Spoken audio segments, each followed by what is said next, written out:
So it's a pleasure and honour to have a chance to talk to Horace Barlow. Horace, when and where were you born? I was born in a village in Buckinghamshire called Chesham Boyce in 1921. December. Tell me something about your ancestors as far back as you like to go. Preferably not the Norman conquest, but more... No, I don't go back to the Norman conquest. I don't know what I was before then. But of course I've known about my connection with Charles Darwin,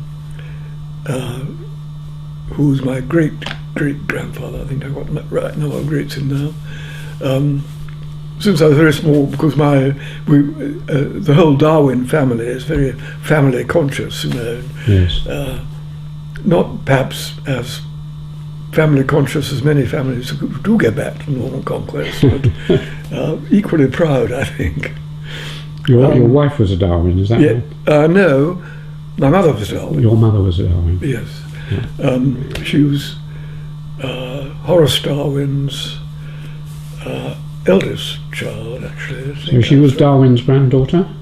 Yes, yes. And my father was the oldest son of Thomas Barlow, who has the distinction of being somebody who had a disease named after him, and he was physician to Queen Victoria's household. So he was a big doctor at the time. What disease was it that he was? What he did was to distinguish between two forms of scurvy.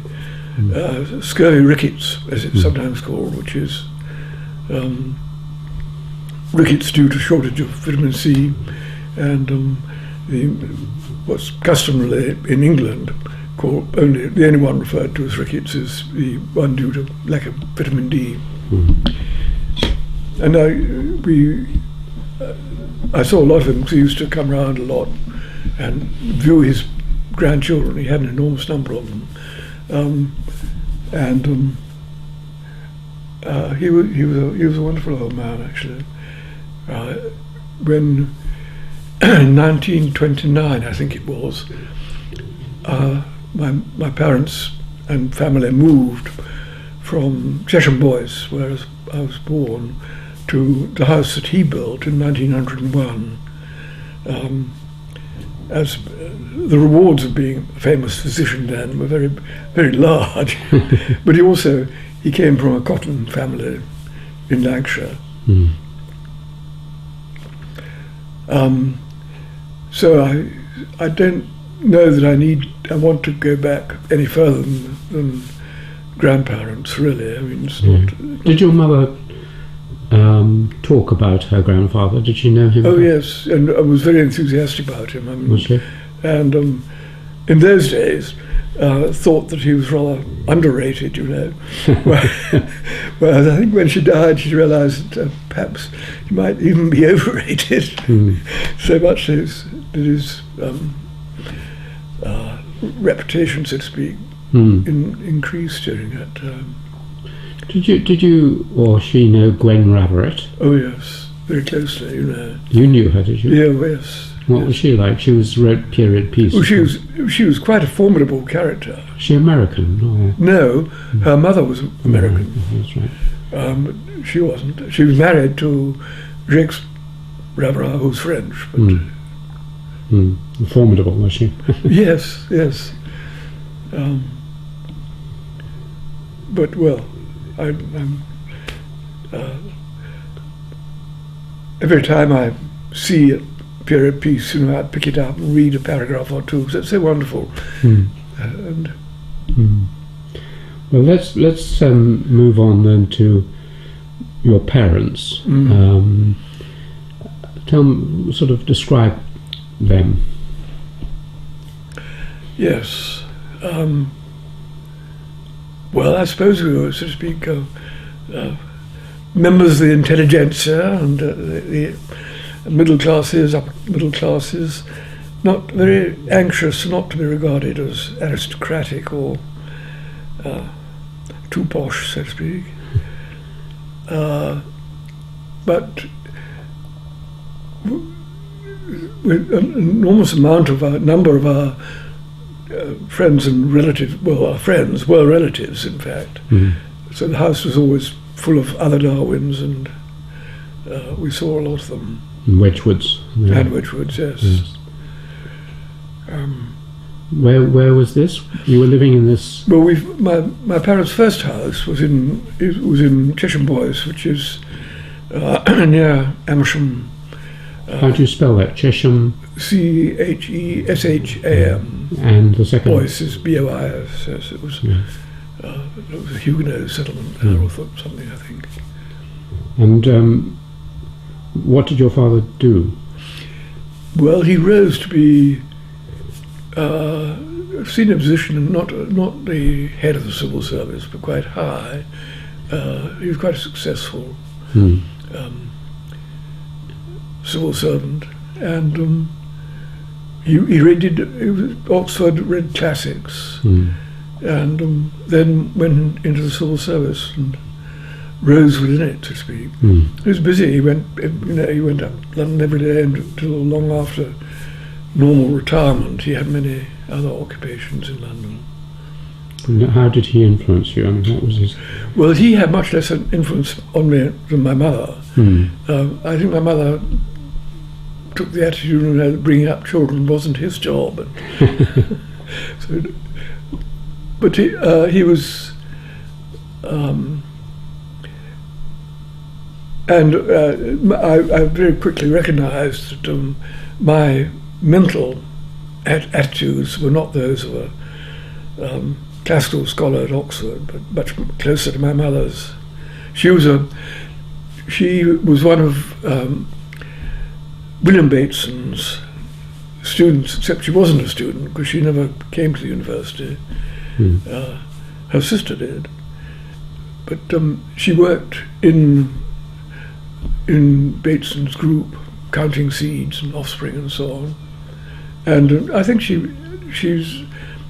had an undergraduate friend who was reading genetics and said, immediately quoted one of her papers. I think it's probably the only one she wrote that is ever quoted now, which has something to do with the trisomy and plants. She tried to make me a botanist, but I rebelled against that side, the botanist side, but not against the scientific side, because she was very observant herself and would always be pointing out little Darwinian details, you know. Did you used to go for walks with her? Yes, yes, and she was a very keen gardener. Look at a frog or whatever. Yes. Did you spend time in Grantchester? Because Bateson was out in Grantchester. Sorry? Did you spend time in Grantchester? Because Bateson was out in... Yes, he was in Grantchester. I didn't myself. I don't ever remember going to the house as a child, actually, but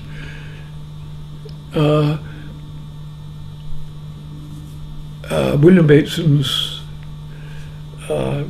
wife was a friend of my mother's too, and in fact I may have told you a story before, I don't know. When Gregory was out in Bali, he met Margaret Mead, and Beatrice Bateson, that's Gregory's mother, felt she was too old to go out there and inspect her, so to speak, any mother should. And so she sent my mother out there. She flew off in an Imperial Airlines airliner. We all went and saw her off from Hendon. That must have been 1937, 38, something like that. So that's how we got to know that's not how the Batesons were already in my family. That's why we met the other day. What did she make of Margaret Mead? Because she was... They got on very well. I don't know if they got on well instantly, but I think she wasn't altogether convinced by Margaret Mead, if you see what I mean, but was very impressed by her breadth of knowledge and her energy, so to speak, and energetically expressed opinions too, and solutions to all sorts of problems. Did you meet her? Oh yes, she came and stayed with us many times. What was your impression? I think even more sceptical than my mother's.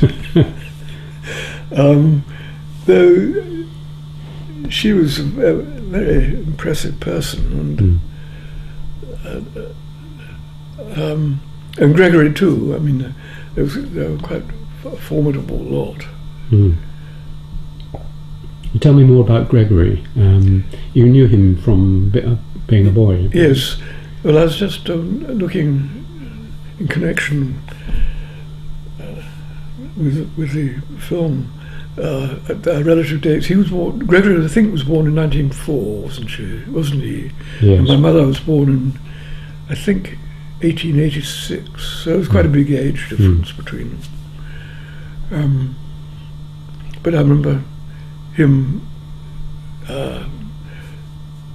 She used to come and visit my mother and stay occasionally.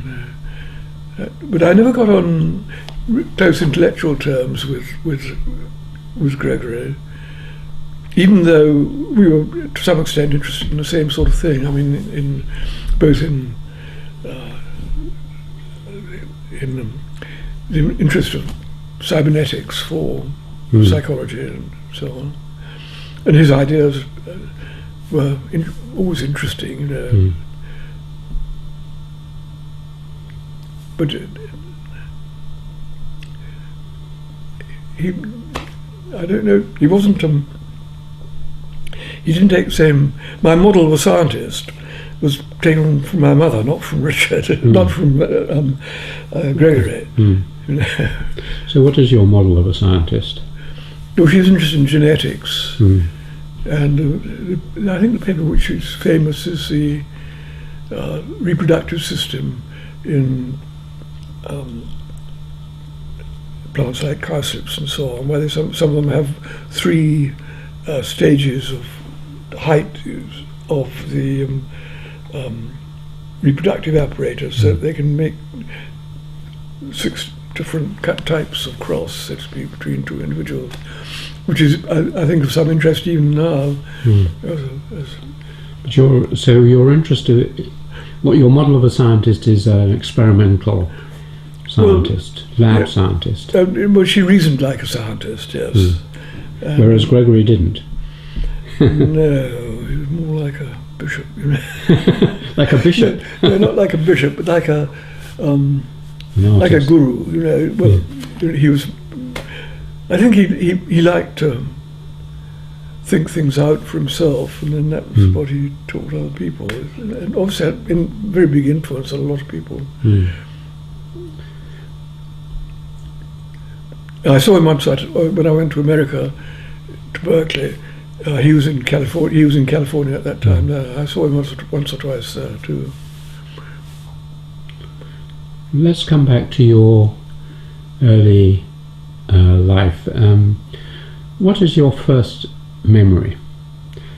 My very first distinctive memory, not just sort of waving leaves in the wind kind of over your pram thing, but a particular event or something that...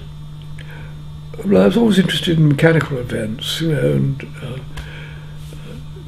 I didn't take to botany, you know, though the observations, which were,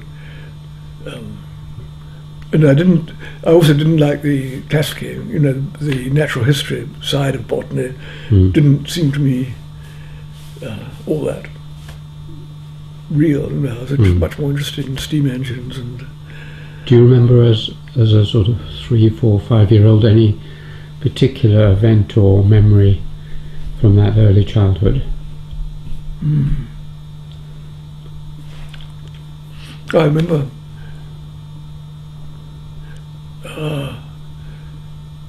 I remember our first car. I think probably the moment it was driven up the up the drive. That must have been before, must have been about 1925. And my father drove it home from having bought it somewhere in London, I don't know where. And he wasn't a very good driver. He always made terrible noises with the gears and so on. My mother was much better.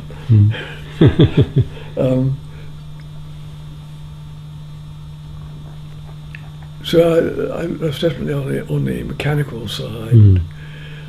Well, when you were, a little older, that was when you were about 4 or 5, but sort of between 5 and 10, your mother was trying to get you interested in natural history, but what were your particular passions or hobbies or interests? Well, I remember what I was good at school. I was good at mathematics and not good at languages, and which meant that they had serious worries whether they'd be able to get me to pass the common entrance to get into a public school. I did succeed eventually, but that was because I was.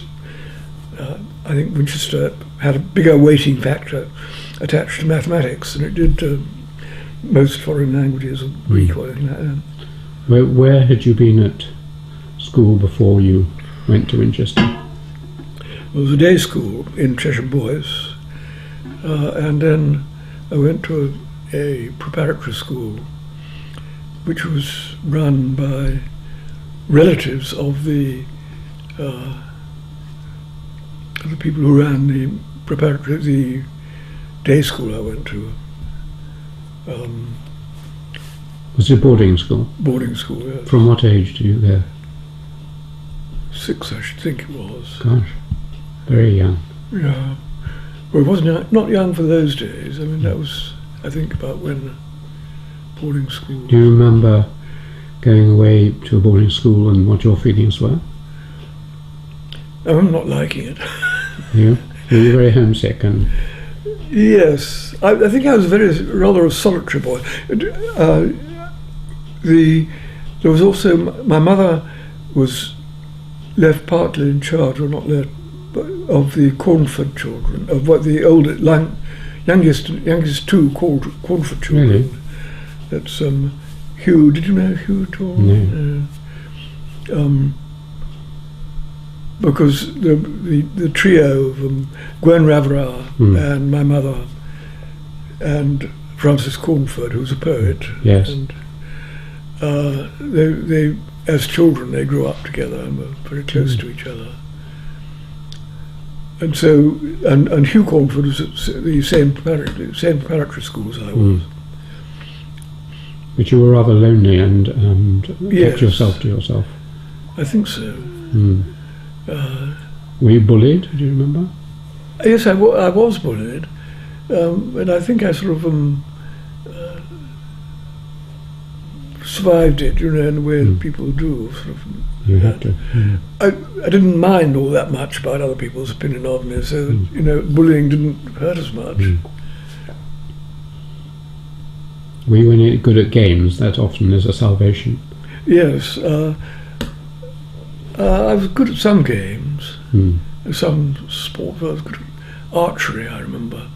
For some reason, the headmaster of the school was a very keen archery fan. What was the school called? Shortenhills. Shortenhills. Don't know what it means. Shortenhills. Yes, yeah. It was all one word. Short, E-N, and then hills. All one word. And I don't think I've heard it. Many other famous people, though. If we regard Hugh and me as famous. And were there any teachers at the school you still remember or not? It's quite young. The headmaster, I remember. He was an artillery officer, so he was rather keen on mathematics, and there was. Well, I remember the teachers, almost all the teachers, I think. Monsieur Picard, who taught us French, and Major Lowndes, that was right. Oh, and there was one rather sort of grubby person who taught us French, also taught us French. Monsieur Picard taught us French mainly. When you say grubby, are you using it in a moral sense or a physical sense? Or? I would think both. But he was only there for one term. But enough to have an unpleasant memory. Yes. And then I went on from there to Winchester. Yes. Where, which was, I think, the connection. I do know that I was. My parents looked at all sorts of other schools as where I should go, and some of them quite advanced. I mean, I know that they were interested in not only in the ordinary public schools. One of my brothers went to Marlborough, and the other one went to Winchester.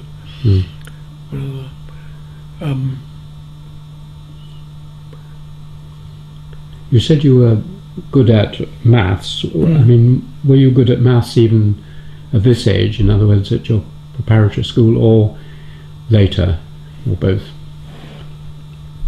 Some mathematicians are. Some mathematicians apparently early, including Peterson and Dart. Yes, that's right. Were you? I wasn't outstanding. I mean, I could do it, and the others couldn't. You know, in some cases, but. When you went to Winchester, what was there you were beginning to specialise a bit in science by this sort of second, third year, was that? Yes. And there were several teachers there that Eric James, Winchester has a house tutor who's somebody who goes around. Was attached to each house, had I think only one from the other staff who sort of went round and talked to us about the homework again. Eric James, who was later was the headmaster of Manchester Grammar School, and unlike almost everybody else at Winchester, was liberal, if not to say a little bit left. You know? I remember at the time of Munich, which was just at the end of the time, at the house I was in Winchester, there was only 3 people, 4, in the whole school. No, I can't say the whole school. In our house, and of about 40 pupils, and plus the housemaster and Eric James, who were in the least doubt about that Chamberlain was a hero, you know, and so on. Whereas my parents, for example, well, my mother in particular, had connections with all sorts of people in Germany and already knew what was going on. But others just didn't seem to be aware of it at all. Do you remember it hanging over you like a cloud? I mean, my mother, who was born in 1922, I'm looking at her diaries, and she was in terror and fear as what was happening, and was so relieved when Chamberlain came back. Do you remember that? Well, yes, I remember we had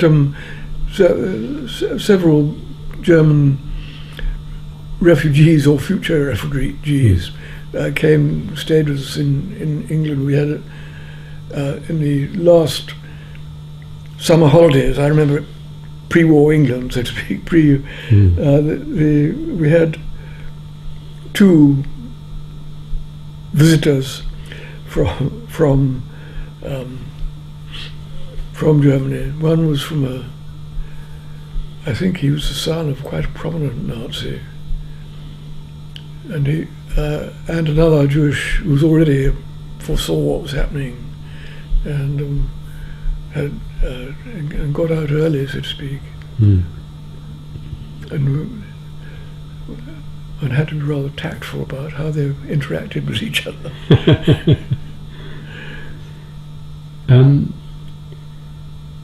What else were you interested in apart from work at Winchester? I mean, some people were interested in drama, some in...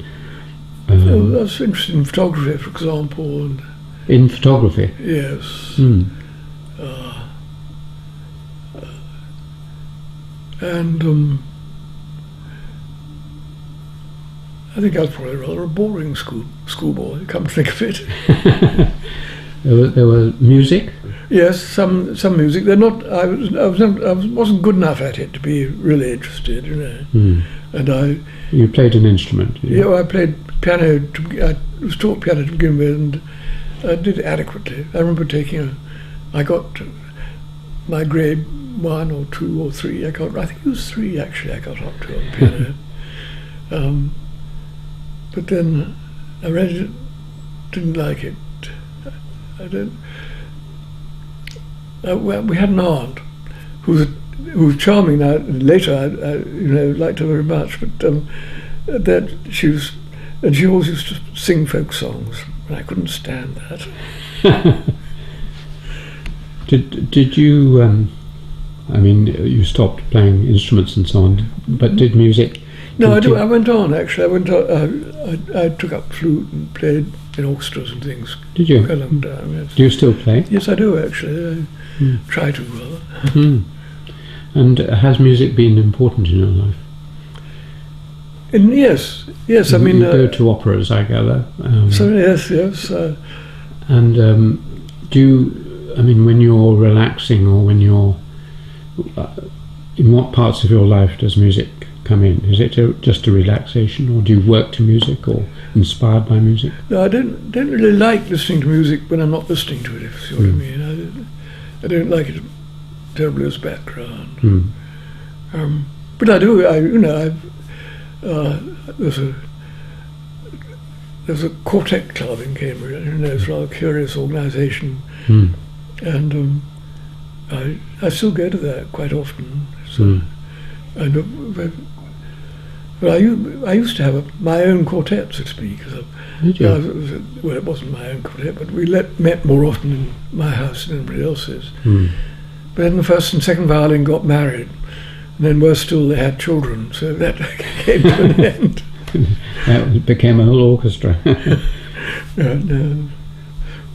And you said folk music wasn't your delight at that time, but do you like other music? Presumably classical music is your real interest. I'm afraid it's mainly classical, yes. And which part of classical? The earlier part. The earlier part. Up to Beethoven? Or? I go up to Brahms, and in fact, for that matter, some modern music I like. But I've never... It's never taken over my life in the way it does some mathematicians and other academics.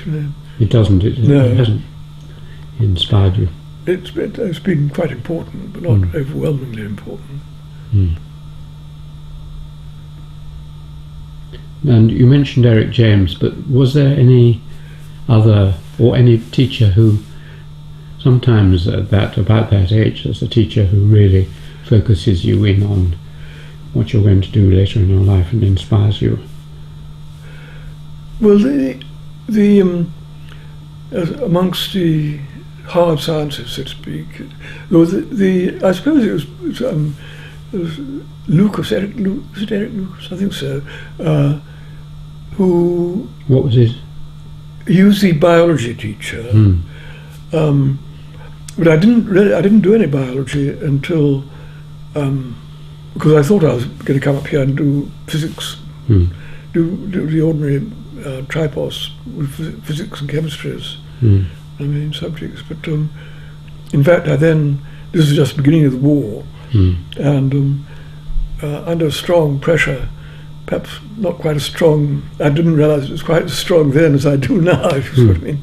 My mother said that the obvious thing for me to do was medicine, because partly because very early in the war the government became aware of the fact that it was going to be short of doctors, and said exempted all medical students.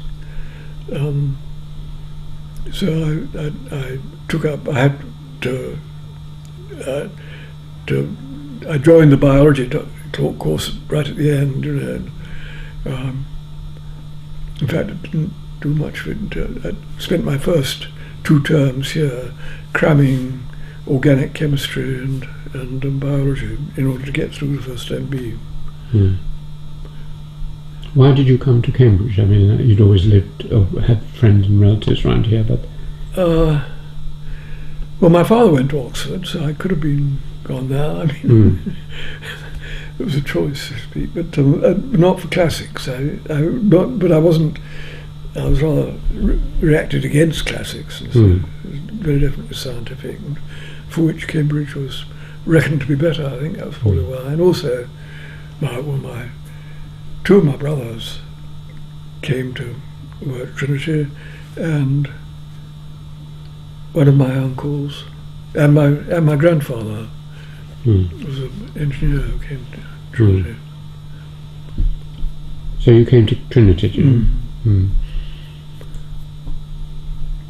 And then, of course, in those days, it was just a question of picking up the telephone and ringing up somebody. It so happened that one of the tutors at Trinity had been at school with my father at Marlborough, so he picked up the phone, and that it was.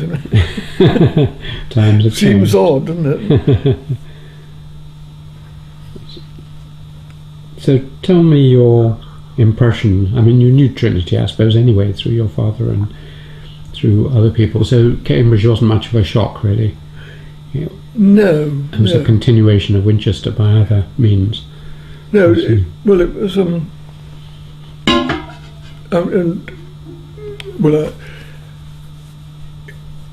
People who said it was too large and so on and so forth, but I didn't mind it being large. I meant there was a bigger selection of people. And so that was really the first time that I got to know, got selectively friendly with particular people.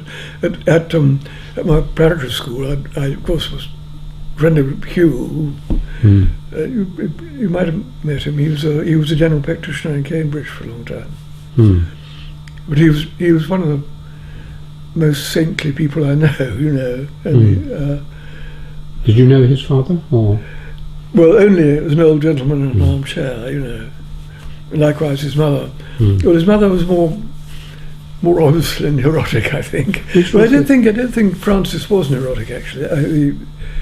But she was, and she had a breakdown, quite serious. At the time, their eldest son, John, was...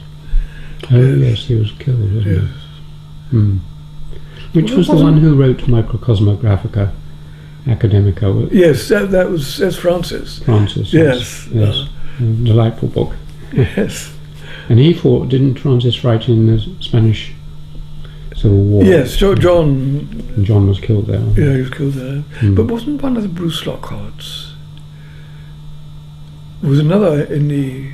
One was in the Secret Service. He was in Russia. That was earlier, but they were everywhere, so probably they were probably there too. A vague recollection that he was another of the International Brigade. Yes, quite probably. Yes. In Trinity at that time, you came up to read physics and chemistry. Was Dirac there then? Yes, he was still around. Yeah, but I don't think anybody knew Dirac. Didn't say much, did he? No. Who were the other? He was in John's, Dirac. Was he? Yeah. Oh. There was William Rushton, was, I suppose, and Andrew Huxley and Alan Hodgkin. But they were contemporary. My brothers were older than me, and they'd both known Andrew and Alan Hodgkin. and who else? Amongst the physicists, I didn't have supervisions from any of them because I was then doing biological subjects. Who were there any teachers, any lecturers or supervisors who you remember distinctly as influencing you a lot? Or well, William Rushton.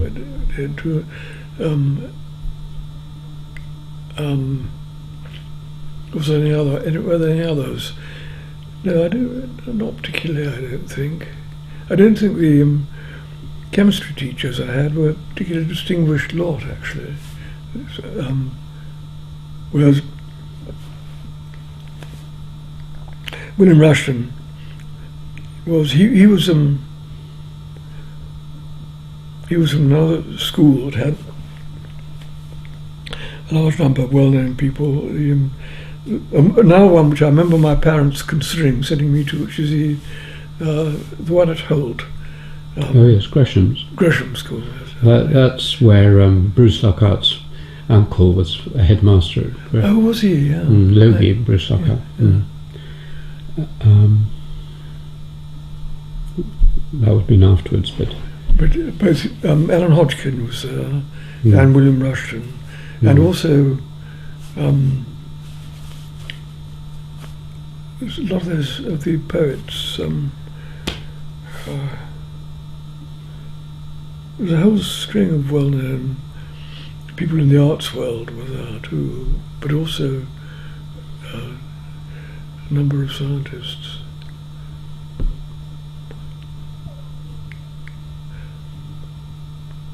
Just trying to think who else amongst the people who. Adrian. Lord Adrian. Yeah, and his son Richard.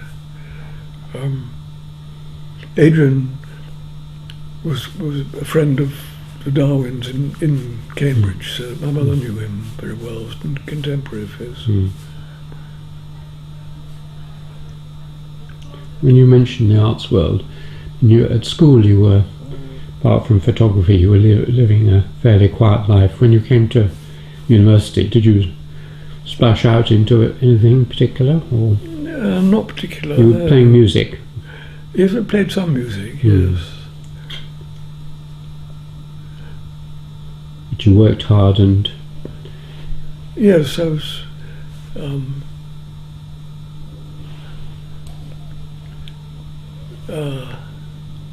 This is during the war. Yes, so rather abnormal times. How do you think the war most affected what you would have found at Cambridge as an undergraduate? I mean, a lot of people were away.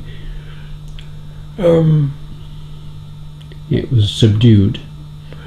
Yes, there was always plenty to do. I opted out of the Home Guard into, well, it was a division of the Home Guard, which used to occupy once Saturday or Sunday. I was a motorcycle dispatch rider, and that was great fun. We were supposed to get to know highways and byways of Norfolk, so you had to provide your own motorbike. You had one, did you? Well, I bought one quite soon, and went off trips into the countryside. This was so that when the Germans infiltrated into East Anglia, you would be there on the spot. That's right. The first people to be killed, probably.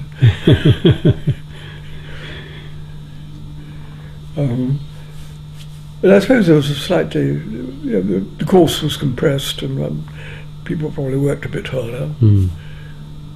But I don't think it.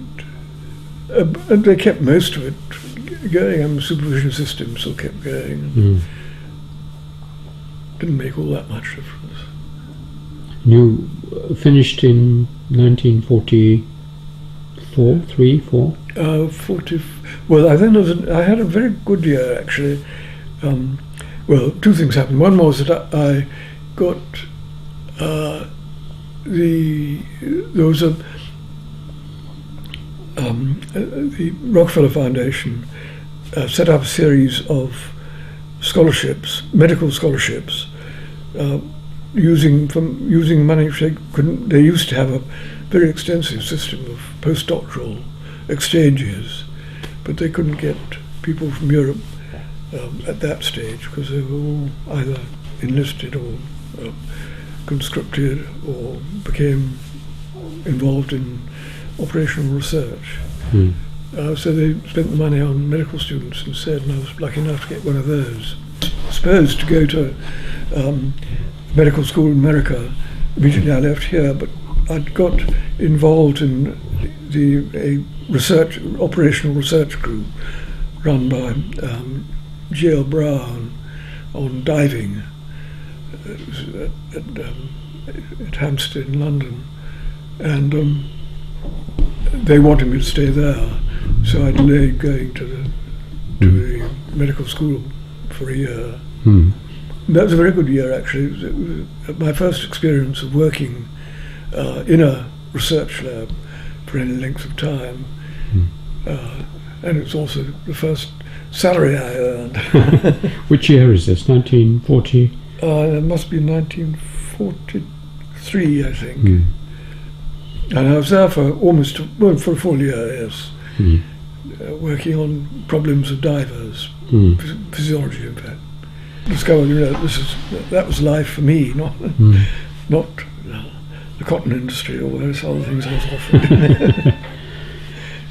So you spent a year there, but that's only taking you to 1944, and the war's still on. What did you do? Well, then I went to America. To America? Yeah. For 2 years. 2 years. As a medical student at Harvard Medical School. And you were doing an MD or a MA? Sorry? You were doing an MA or a... No, MD. MD, yes.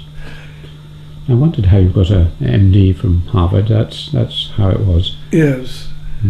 Yes, that was the British government. Told Harvard Medical School it must on no account qualify me to be a doctor, because then, of course, I might have become a doctor there. But Harvard Medical School said, we're not going to have the British government dictating to us who we give our degrees to. So they went out of their way to give me one. Can you remember your feelings on going to America? That must have been a bit of a shock during the war. Well, I was sort of independent I was not independent, but semi-independent and thinking and capable of acting independently. By the time I went off there. And it was supposed to be, in fact, it was it might have been thought to be a safer place than America might have been thought safer. But actually, if you look up the accident records, actually, of the group of 20 of us who went over there, I think 2 were torpedoed. Another 2 got tuberculosis, that's right, and something like another 2 stayed there anyway. So it wasn't very safe option, really. Did you like America? Did you think you might stay there? Well, yes, I would have. It's a very it seems to be evolved to suit foreigners, America, and both. So they always seem to be welcome, and I had a very good time there. But they worked very hard. I mean, I was quite shocked when I came back at the end of 2 years as a medical student, and finished off with a year at University College, to find how little work the English medical students gave, and also that in many respects the training was better than the American one in many ways, because one had much more responsibility as a student, and much more experience of actual clinical work than when in America it was then, much more like it is now here, that you have, when you finished at ordinary medical school, you've still got lots of hospital appointments to be filled before you can be qualified and so on. So the medical training, I reckon that my contemporaries who stayed behind got at least as good an education as we did, the few of us who went there. So you came back just probably a year after the end of the war. Yes, just at the end of the war, yes. And did another year. Yeah. And then what did you do? Well, then you could get qualified without doing any resident work in a hospital. So I did that. I got medically qualified, and then I had to decide whether to enter the rat race and do the necessary number of residencies and house jobs and so on. And I thought that if I was going to do research, which is what I thought I wanted to do, I better have a go straight away. So I enrolled as a PhD student with Adrian. Adrian. Again, that was amazingly simple. Once one found how to get hold of Adrian, he was notorious for being very difficult to get hold of, and I hunted him down in the physiology lab many times. But he had a way of going down the stairs 2 steps at a time, with very close to the wall. You couldn't get in his way. He escaped me once or twice like that. But then he was at Trinity. He was at Trinity, yes. But you didn't see him there. He was in the Master's Lodge. Because he was master there. Yes. Yeah. Tell me what he was like. I mean, he was your supervisor, was he? No, he wasn't. No, he was. William Rushton was my supervisor. Except that he wasn't, because he was my director of studies. But he talked to people anyway, and I knew quite a lot because in the practical classes, the demonstrators, you get to know them like that. And he was quite unlike many supervisors. He'd actually come around and talk to people, see if what they understood. And I really understood pretty well what he was like, and it seemed to me that it would be sensible to have supervision in subjects I wasn't so good at. But who was your PhD supervisor? That was Adrian, and he. But again, it's not like a modern PhD supervisor sees a lot of their students. Some would say the students do all their work for them in there.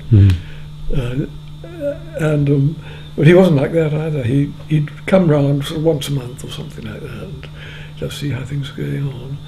Always had interesting things, referencing, have you read this, and interesting conversation.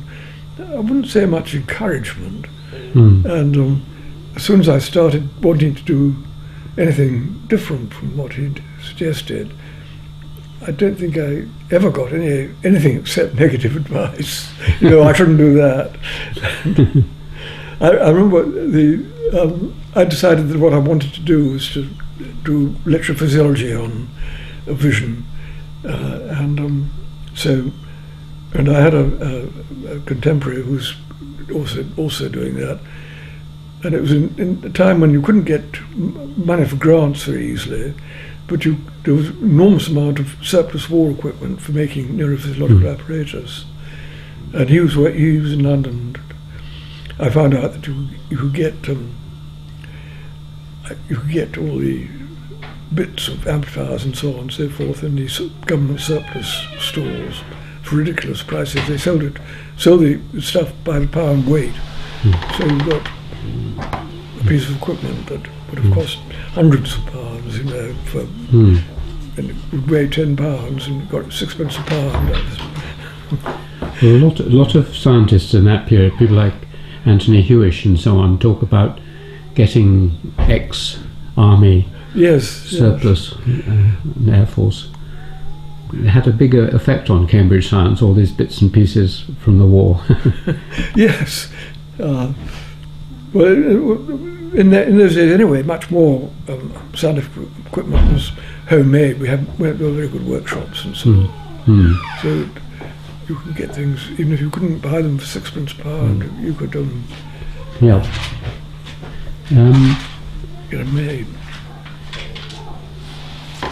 So you finished your PhD and then became a research fellow, or? Yes. Well, I got that was the end of my time as a PhD. I did eventually. I tried to get. I told Adrian that I wanted to do this, and his advice about that was I wanted to do. Keffer Hartline was a person who'd first recorded from frog's retina, and I said I thought there was more to be found out there.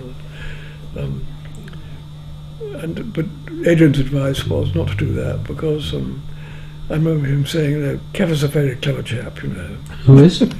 Keffer Hartline, that was. Yep. Is a very clever chap, you know. And that was his warning that I shouldn't go into that field. But I did, also. What, I mean, very briefly, what was your PhD on? Well, I worked first on eye movements, and that was a matter of trying to find a good way of recording eye movements and see if, in those times there was a theory around that eye movements were actually, it's not fair to say more important, but were more, on a short scale, were more important. People talked about scanning the image as if, I mean, it was a day when people were beginning to be aware of how television worked, with scanning beam and so on. It suggested that something like that went on in the eye. And so that if that had been the case, then there was a lot more to be found out just by following eye movements. But in fact, eye movements didn't, the pattern of eye movements was known since the early 1900s to be in terms of jerky movements from one fixation point to another. A fixational pause and another fixational pause, and moving around like that. And didn't encourage that theory at all. And I was able to show that when a person was actually resolving something, the eye was often moving very little. And also you can do experiments showing that when the eye has only a very short period of time to see something, it sees very nearly as much as it can when it can move, except of course it can't see movement because you only see it at one moment in time. But if you take away the actual perception of movement, the other aspects of vision, it can perform just as well as it can with a longer period. When you try and stop the eye movements by a very short exposure. Yes, let's go on. We'll come back to some of your research in a minute. So we're through to about 1949 or something like that, the end of your PhD. Was that when you came to King's, or? No, that was when I went. That's when I was. I failed to get a research studentship first time I applied, and the second time I did. This was at Trinity. Yes, at that I think it was 1950. I was there for the next 3 or 4 years. Except I included in that a year's visit to Steve Kuffler's lab in Baltimore just before he moved up to Harvard. So really by the time I went to Berkeley, I'd already spent a year in America actually. Well, no, 3 years altogether. It's quite a long time. So you went from Trinity to Berkeley? Yes. In what year was that? No, I went from Trinity to King's. Oh, right. And then from King's to Berkeley. Okay. But you were in King's for how long? For I think it was 8 or 9 years. Until in fact the assassination of Kennedy. I was at Feast at King's. No, I'm getting things confused. Because everyone remembers the moment they heard the news. Yes. Do you think you were at a feast at King's? No, I wasn't. That was when I heard. I then got. I was here for I think almost 10 years, and then I got an offer of a job at Berkeley, which sounded quite fun. So I accepted that. But there was a long delay before I got my visa, and it was. I heard I'd got my visa the day that Kennedy was assassinated. Right. Tell me about Kings between roughly 1950 and 1960. Were there any? Did you have any particular friends or memories of that time? Well, it was first impression is how different from Trinity it was. I think probably the differences between colleges have got less rather than more. But what were the differences? Well, it was Daly Islands, and there was always a lively conversation going on somewhere at King's High Table, and but not at Trinity. Trinity was very staid. Yes, and so Dady, you knew Dady. Yes, I wasn't one of his boys. If you see what I mean. Peter Avery, you knew? Who? Peter Avery. No, I didn't know him actually. He probably maybe just a bit towards the end of your time, but and you knew Noel Allen. I knew Noel. Was he provost at that time? He was elected during that time. Shepherd was. Shepherd was provost. Yes. What was Shepherd like? There are many stories of Shepherd. Well, they're all true. I think he's a disappointment.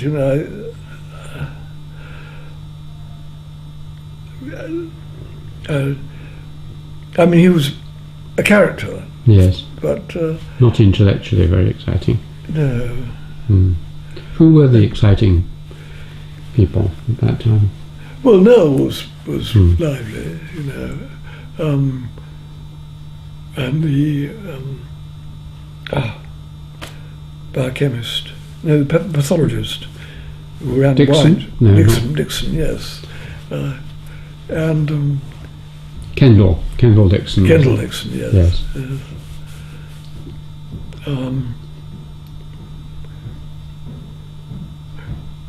But did you know A.V. Hill? Yes. He was a Nobel Prize winner, wasn't he? A physicist. No, that's his father. Oh, that was his father. Yeah. Yes, that was a contemporary of Adrian's. A.V. Hill was the son of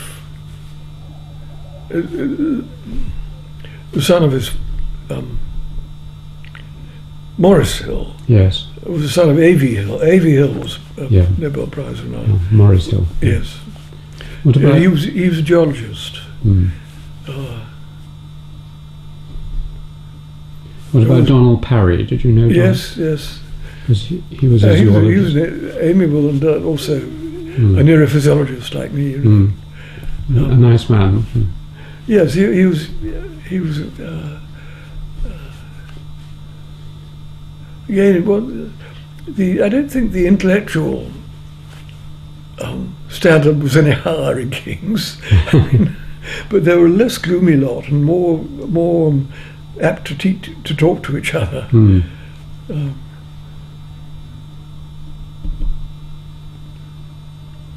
So you then went off to America. Yeah. How long did you stay there? Almost 10 years. And that was I enjoyed that. I was teaching.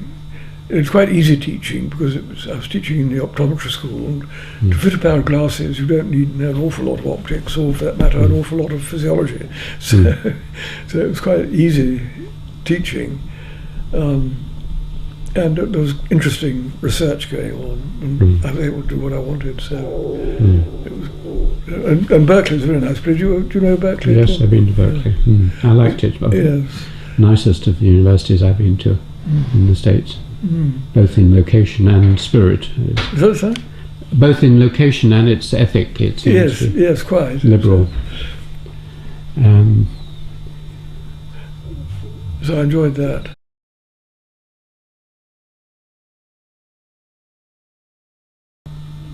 Were you married by that time? Yes. I suppose it's partly because my marriage was breaking up, and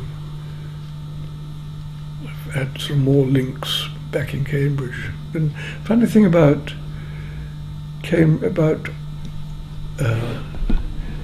American, I think, society in general is that you don't.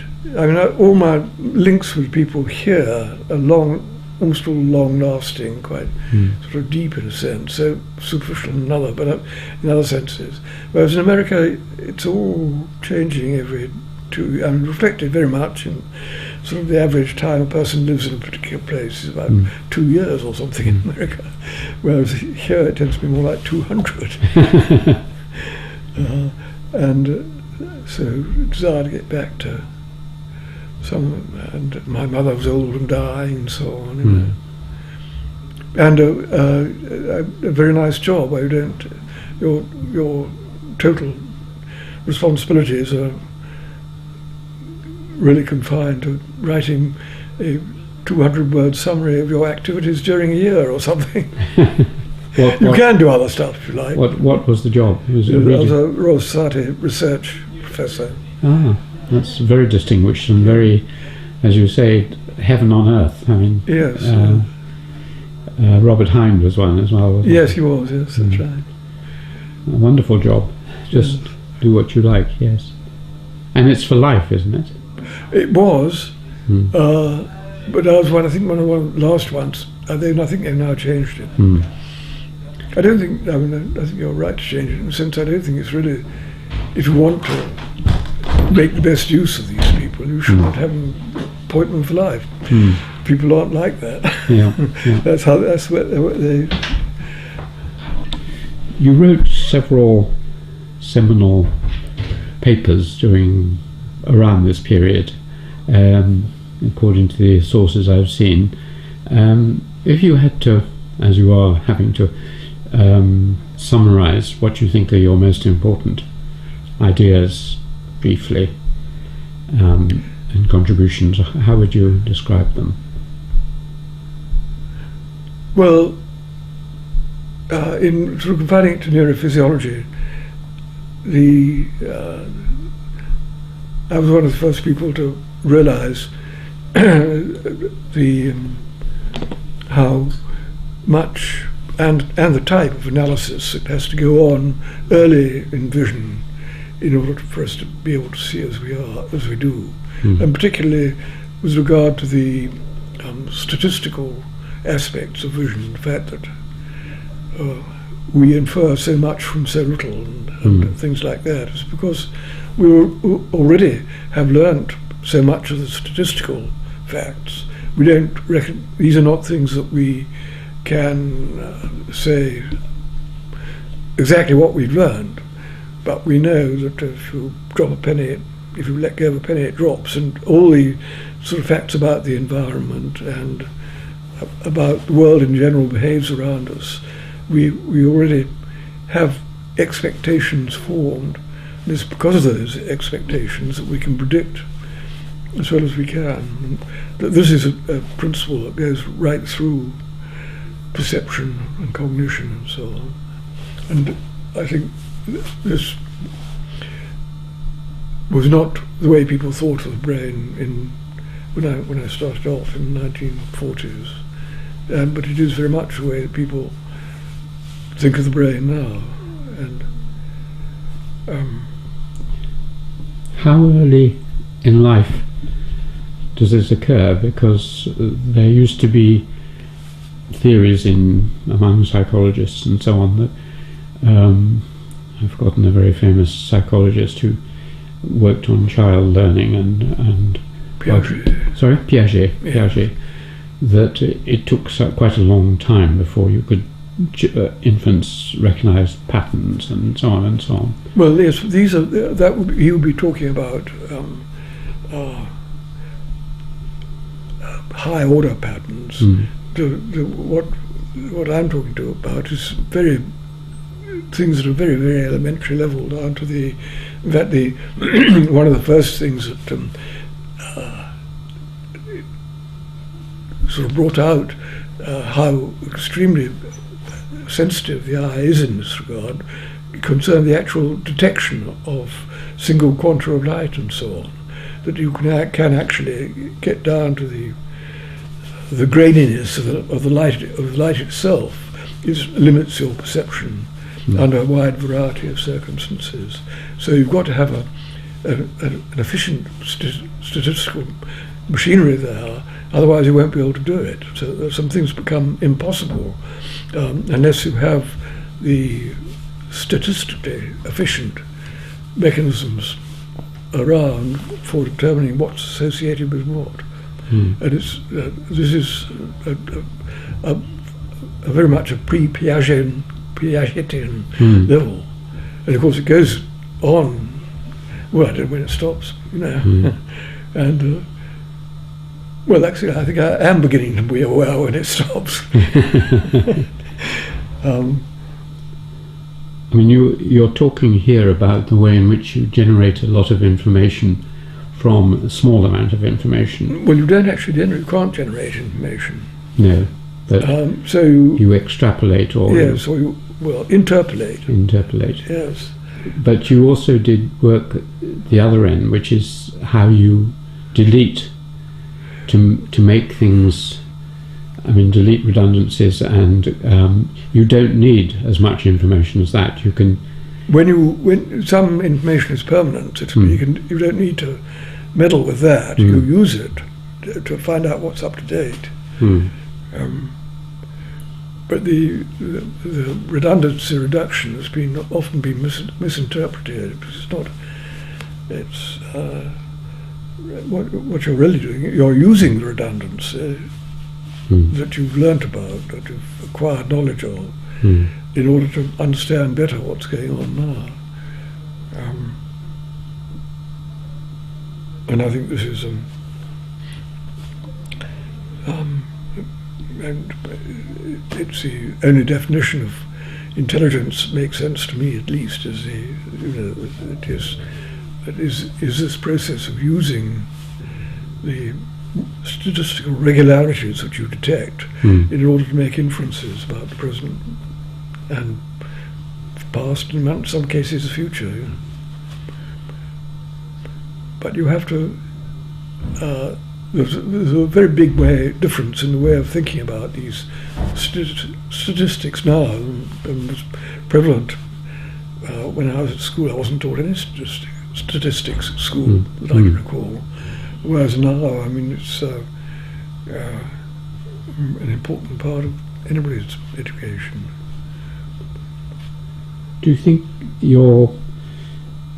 I don't know whether your work has directly, but it must have indirectly affected a lot of work that's been done in film and computers and so on, whereby they've worked out how to sample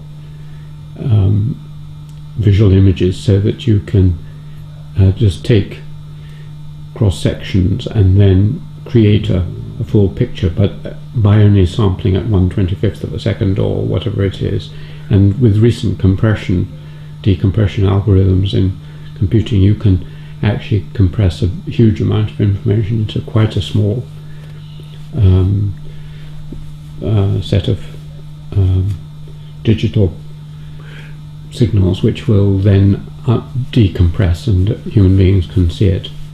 Do you think your work was related to this? Yes, well, I was very lucky in when I was both up here and later when I was working in London, in knowing people like Tommy Gold up here and others who understood the statistical aspects of information, and David McLeod, not David McLeod, not McLeod, Mackay, Donald Mackay, and who was a student of Dennis Gabor, who understood all the statistical principles here, but they're not rather few people even now understand information theory and what redundancy is and isn't. But I think it has a completely revolutionary effect on how one looks at what the brain is doing all the time. And you can't create new information. That's like saying, spontaneous combustion, all things. Statistical mechanics shows is impossible. But what you can do is filter, and the fact, the sort of fact about the world, which is missing from earlier views, is what an enormous amount of regularity there is. If you take any object or state of affairs, it's going to be almost exactly the same an instant later, and all that stuff which is the same, there isn't any statistics to it. That's how they do the sampling of film, isn't it? They just note the changes, and save the changes. Yes. But the other aspect, which I think is much more illuminating, is if you look at language, that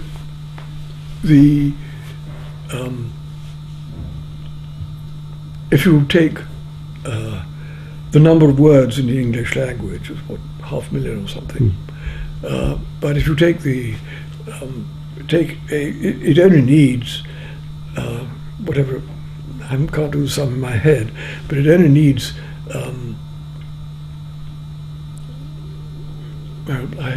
you have to be very careful how you say these things, because they mean something totally different if you don't get it exactly right.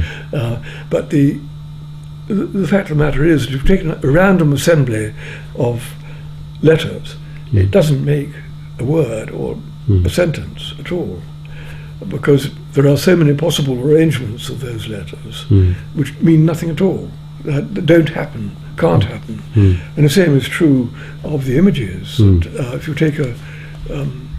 you take pure random noise and record it on film, you can't see anything there. It's a rainstorm, it's a snowstorm, it's a completely meaningless.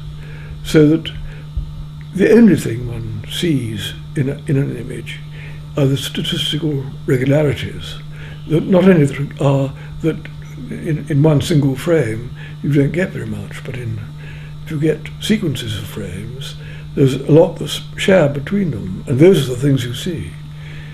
Just as if things are arranged in a line, you detect the line immediately.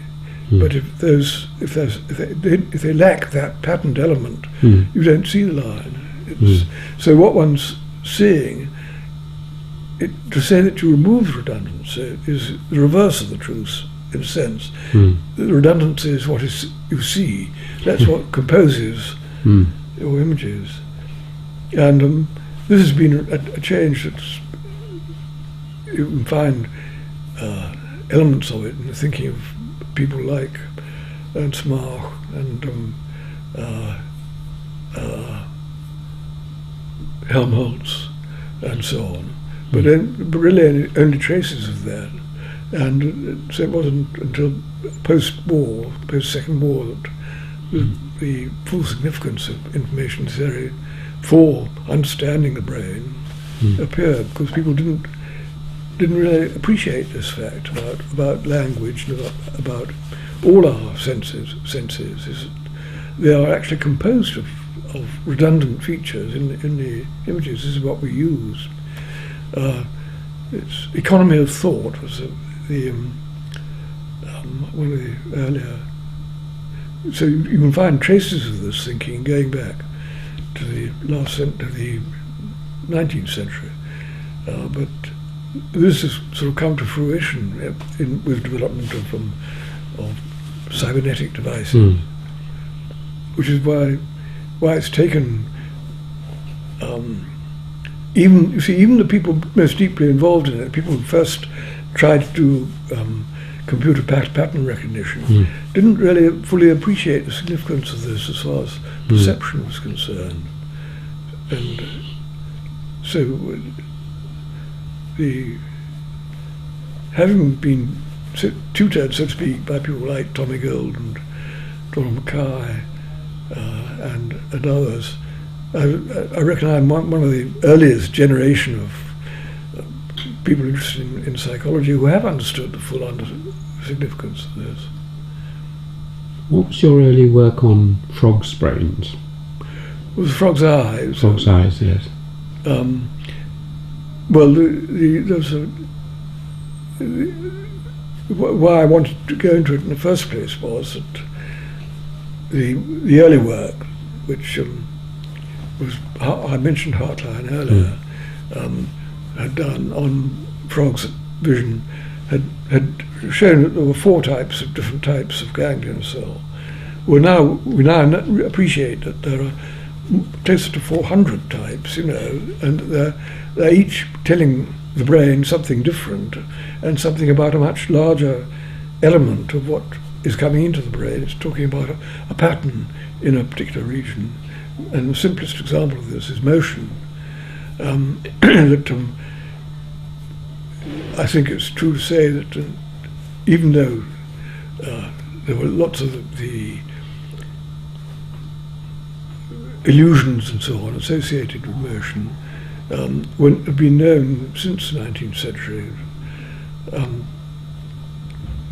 But the fact that what's crucial from modern understanding of the subject is that motion is one of the simplest type of patterns we detect. But you can't have motion without knowledge at 2 different places, positions in time and space, because that's what motion tells you, is that this has changed, that there's been a coordinate change of position and time of occurrence. And this is one of the simplest types of thing that you can use to simply, once you've got a signal for motion, rather than separate occurrence of things at 2 different times and places, then you can get joint motion of different parts. So you can see that the whole eye is moving, and you can see that it brings you, it expands the alphabet that you can use in information theory terms. And it's clear from the kind of things that we do use to express our subject experience are very complex elements of this time. I don't think I've done a very good job of simplifying this, but of making it clear. But I still think it's really rather unappreciated how much and how significant it is. So I think I'm very lucky in having lived and worked in this time, because it's such an important principle that applies to so much of perception, and it's the same as what applies, and people have appreciated when you're talking about a major complex incident. This has got to be made up. You can't make that up out of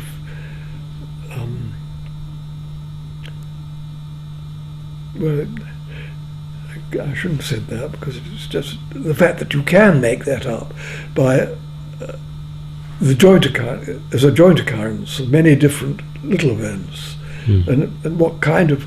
But when you do so, you've got to have joint occurrence of little events, which both has occurred and also occurs, is something that occurs frequently. If you can't have a concept. There's no such thing as a simple concept, because they've always got to be made up of lots of little events. And it's how these are detected that is the problem of perception and cognition and so on.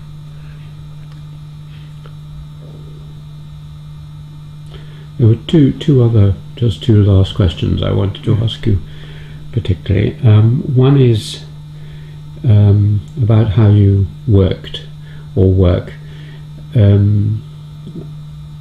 I don't know whether you're of the Eureka brigade of scientists who, remembers the moment when you suddenly, one of your major ideas came to you, or whether it was just a gradual growth. But if you're of the Eureka type, then are there particular occasions? Is it when you're walking? Is it when you're listening to music? Is it when you're having a shower? Is it when you're drinking wine and talking to someone at a table? What are the contexts where you find the more important ideas flow? Well, I think a lot to myself, if you see what I mean, and I think having a bath or just lying in bed, relaxing. Yes, spend a lot of time thinking trying to get. It's always trying to see relations where you haven't seen them and see, good heavens, that also applies here, doesn't it? Oh yes, and that rather similar to what happens here. So you get sort of fields of similarity and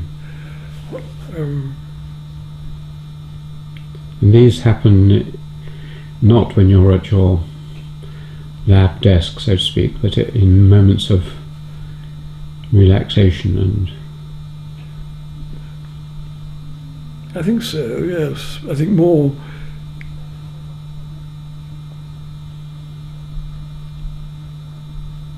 I mean, I suppose it's a novelty. If it's new, there's got to be a moment when it became new. And that tends to be when you're not doing anything else, I think. The other question is about religion. I often ask people about this when they're at their boarding schools at Winchester and they're being confirmed and things like this. But we missed that time in your life. Has religion ever been important to you? Is it important to you? No, it's not important to me. I mean, in the sense that, not only do I not believe, it's not. It always seems to be, saying you don't believe in God is a very foolish thing to say, because, why do so many people talk about it? But that can't be right. There's got to be more to it than that. So I think one has to respect some of the things that godly people say, and even some of the things they do. So I don't have a lack of respect for religion. You're not a Richard Dawkins. No. I think it's just foolish. I mean, if you say, well, I don't particularly want